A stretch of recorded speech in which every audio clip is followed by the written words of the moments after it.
À présent, un constat qui ne laissera pas indifférent en ces temps de campagne. Oubliés par la République, les banlieues se replient, se structurent autour de l'islam. Le constat n'est pas signé d'un homme politique alarmiste, mais d'un politologue qui fait autorité. Gilles Kepel est notre invité. On le retrouve après ce reportage de Frédéric Maillard et Michel Anglade à Clichy-sous-Bois, où les habitants doivent composer avec le nouveau visage de leur cité. Eux ne grandiront pas à la Forestière. Ces tours insalubres de Clichy-sous-Bois, où les descentes de police font partie du quotidien. Une banlieue sous haute surveillance. À l'automne 2005, c'est ici que tout a commencé. En quelques jours, la violence se propage. D'autres banlieues de France s'embrasent.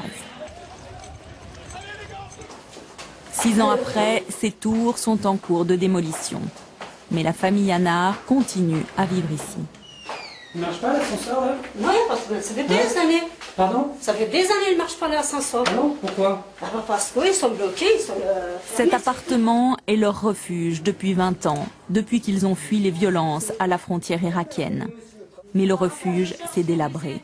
Trésor, la fille aînée, elle, ne peut plus supporter la vie à la Forestière. Vivre avec des rats, avec des poubelles énormes, je trouve c'est invivable, c'est pas humain. Pour la santé, c'est grave pour les enfants. Eh bien, qui va le faire? Personne. Personne.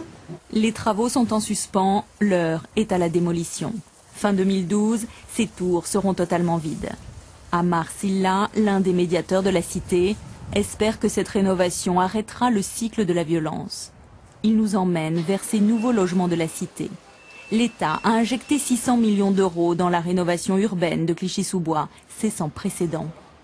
Aminata vient d'y aménager avec ses 6 enfants. Ça, c'est les chambres où c'est 3 personnes qui dorment là. Jamais elle n'a vécu dans un tel confort. Les jours qu'on l'avait trouvé, on était très contents, franchement. Voilà, ça c'est le gaz. Mais les premières factures d'eau et d'électricité viennent d'arriver. Jamais Aminata n'a payé de tels montants. Elle nous confie qu'elle a peur. Elle redoute l'expulsion si elle ne parvient pas à payer. Moi, je ne veux pas que j'ai trouvé avec mes enfants d'or. L'eau là et les gaz, c'est catastrophe. Et après, si je n'ai pas de moyens à payer, et la fin de compte, je viens de où d'or. Aider les nouveaux locataires à gérer leur budget fait partie de ses missions.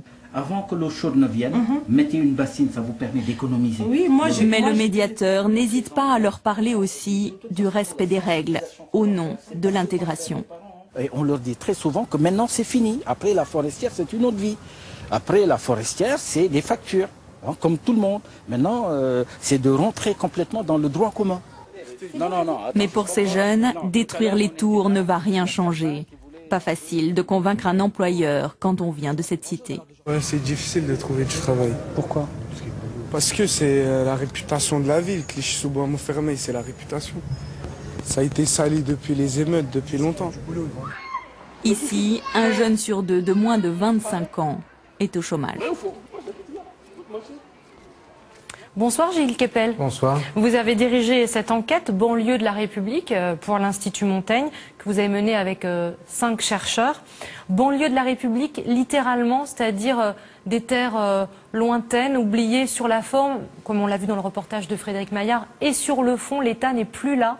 Non, il est là. Il est là. Et la rénovation urbaine en est un exemple très frappant. Pendant l'année qu'on a passée à Clichy et à Montfermeil, Clichy-sous-Bois Montfermeil, on a vu justement tous ces bâtiments épouvantables, la Forestière et ailleurs, tomber, se faire être vidés les uns après les autres, et les populations qui y habitent être transférées dans les bâtiments de la rénovation urbaine. Mais ça suffit pas. Il faut une implication qui va au-delà de ça. Oui, tout à fait. Mais c'est déjà beaucoup, si vous voulez. Donc là, c'est pas des territoires qui sont abandonnés. Simplement, maintenant, le problème majeur qui se pose, c'est le problème de l'éducation.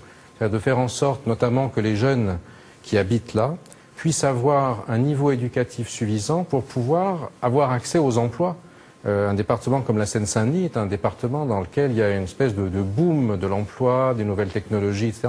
Malheureusement, la jeunesse aujourd'hui n'a pas le niveau éducatif pour y arriver. Le grand enjeu, je crois, pour la présidentielle et pour le prochain quinquennat, c'est celui de l'éducation. C'est ça qui va nous permettre de faire en sorte qu'on ait en banlieue où on a de grandes réserves démographiques, de grandes réserves humaines, une nouvelle classe active, si vous voulez, qui est un enjeu essentiel pour le pays.